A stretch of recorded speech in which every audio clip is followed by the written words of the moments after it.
Melanie Campbell, President and CEO of the National Coalition on Black Civic Participation and convener of the Black Women's Roundtable Public Policy Network, has fought for civil, youth, and women's rights for over 20 years. In her role as convener of the Black Women's Roundtable, Ms. Campbell brings together coalitions of women from diverse races, ethnicities, and backgrounds to advocate for policies to advance women. Thank you very much for being with us, Ms. Campbell. Thank you so very much. I want to thank the Democratic Party Platform Drafting Committee for inviting me to join you today to submit the National Coalition and Black Women's Roundtable's recommendations on pay equity and economic security. For over the past 3 years, the Black Women's Roundtable Intergenerational Public Policy Network has conducted key research projects to guide the organization in our work. What's key about that research, it has confirmed key racial and gender justice policy priorities that are of greatest importance to Black women, including family supporting wages, affordable health care, quality public education, college affordability, paid family and sick leave, reproductive justice, criminal justice, and voting rights.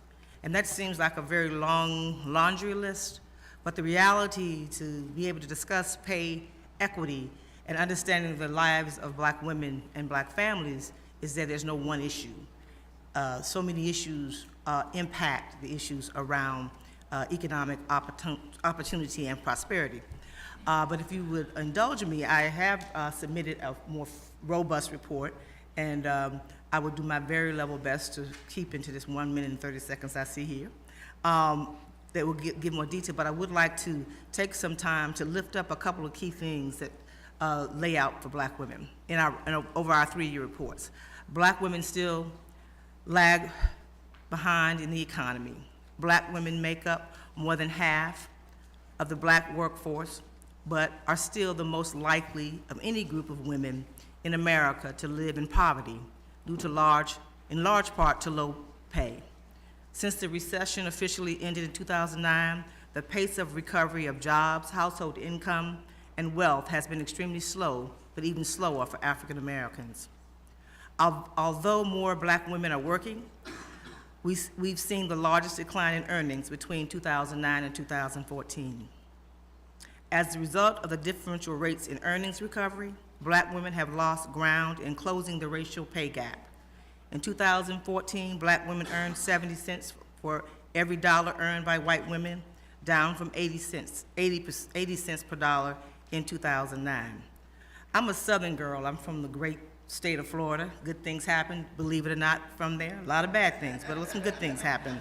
But I wanted to talk about geography.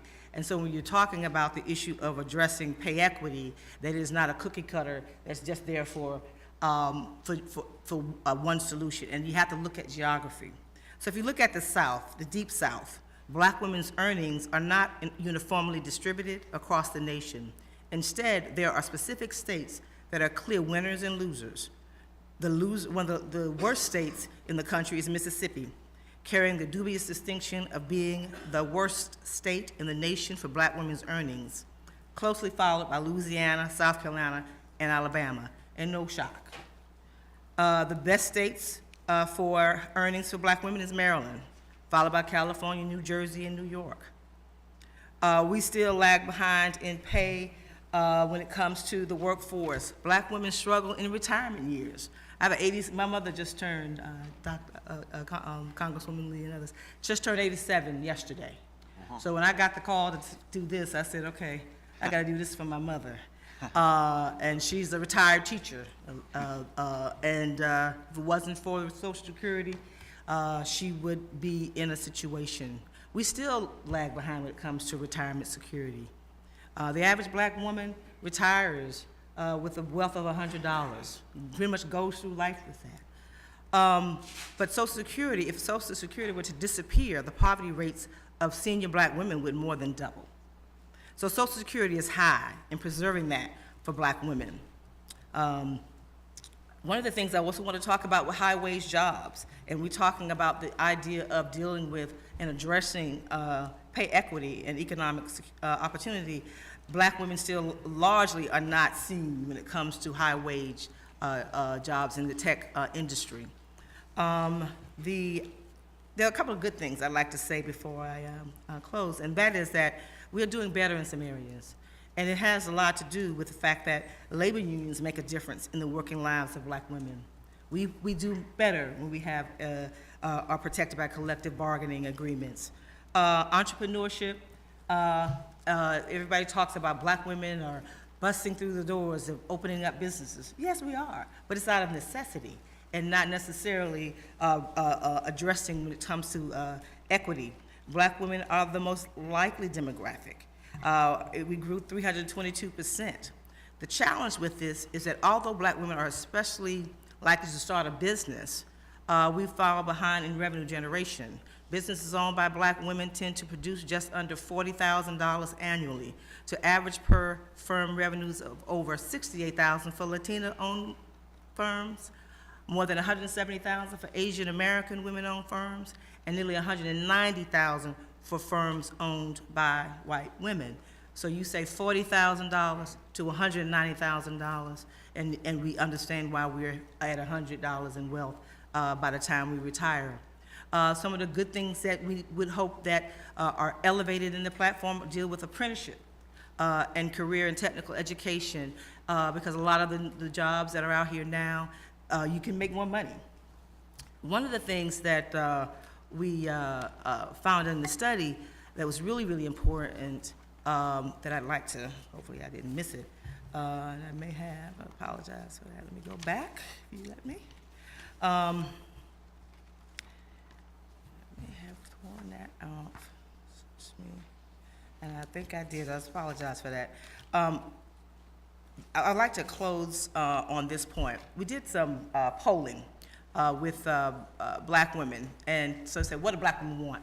Black women vote higher than any other demographic out there when it comes to the Democratic Party. You know, in 2008, 2012, all these wonderful things, we're not seeing the benefits of that. And we hope that in the platform that we see that. So we partnered with Essence Magazine and did a poll, and we're gonna do another one soon. But this poll talked about what Black women see as our top 3 issues. Affordable health care is still number 1. Livable wage jobs is number 2, and college affordability. For millennial women, criminal justice is high on the list. Prison and police reforming are key for their vote. And so why do we see health care? I mentioned the fact that I'm a Southerner, and the reality is that because of what's happening with too many, I'm nonpartisan but just factual, Republican governors and legislatures in this country, we're ending up in a situation that affordable health care is still high because of the not taking advantage of the Affordable Care Act. And so being able to kind of figure out a way to address that without it just being, well, if we have to wait for another decade or 2, even possibly, because of redistricting challenges, to be able to see if there's a power shift. So what happens to our people? What happens to women and families if we're not able to address this issue? I was in Florida last week at a town hall meeting in Orlando, Florida, and one of the things that was discussed was actually what's happening in Florida and how the economic situation for Black families is really being impacted because of the fact that we don't have Medicaid expansion in many of these states. I have much more I'd like to say, but I submitted the report for the record, along with copies of the last 3 years of our Black Women's Roundtable, Black Women in the U.S. report, and hope that it is informative as you all deliberate to develop the platform. Thank you. Thank you very much. Thank you. Ms. Lee and Mr. Bootham, that'll be it. Yeah, we're running far behind. Ms. Lee? Thank you very much. Good to see you, Melanie. Thank you for your testimony. I mentioned yesterday that my involvement in politics came as a result of Shirley Chisholm's presidential primary, an African-American woman. You laid out what many of the challenges, gaps, disparities are. Also the fact that we're the most loyal Democratic voters, percentages, numbers, turnout, you name it. Why is that? We're just smart as heck, right? We know that we are strategic with our votes, right? And some people misunderstand that. The challenge that I think that that we must do is we have to hold our elected officials much more accountable. We have to engage more, but also that the people who are able to own our vote, because this next generation, what I didn't go into is if you get a chance to read that, this next generation coming behind the millennial generation and even Gen X and Yers are not. I know Representative Alicia Reese knows what I'm talking about. Are not saying that they are loyal to any party. More and more, they're more independent. And so the reality of what this generation coming behind, so any party, Democrat, Republican, or whatever, has to pay attention to what's happening with how young people view politics. And that we are in an instant society, right? We are in a Twitter society. We are in a, they want to see results now, not 10, 20, no. I've lived long enough to know that happens, that some things take time, but some things don't take time. So as we're working to lay out, you all are working to lay out this platform, just thinking about those things that I tried to mention here, about what's on young people's minds, and making sure that that platform, whoever has that platform, and knowing that platforms are not the panacea, and it's not mandated that all Democrats follow, and all of that's fine, but it is a blueprint. It is a statement of values, and I know y'all know that, that's why y'all do this all the time, but being able to understand generationally what's important. So when you talk about black women, it's not just what the millennials think, it is, we are very complex, and that we are being more strategic about that vote, quite frankly, in the primaries. I know that's not what I'm here to talk about, but more black folks voted for Republicans than one would think, based on what's going on and what's being said. And so taxes matter to black folks and black women, because we are the heads of household. So those kinds of things are very, very important. I think you're going to see a shift, and we're seeing it really in this election as, you know, I'm nonpartisan, so I can stay all out of it, right? But the reality of what's been happening for the last 6 months kind of reflects that we are in a very unique moment.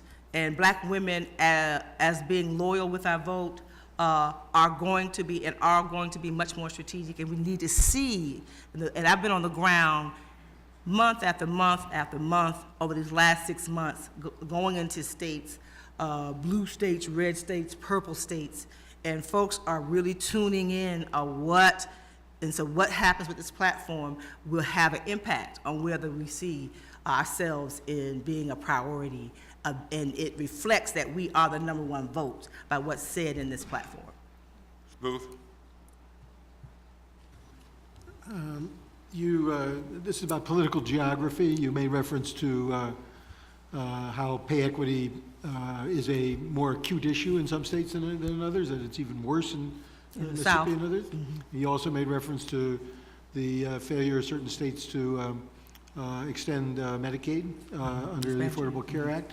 So is it fair, because of the Supreme Court opening that door, that window, so that they could opt out, is it fair to conclude from what you're recommending to us, that on the question of pay equity and other questions here, that what we need is national legislation, national solutions, that allowing leeway for states to go their own way, I mean, it does result in some good events in some states, but it leaves a lot of people behind.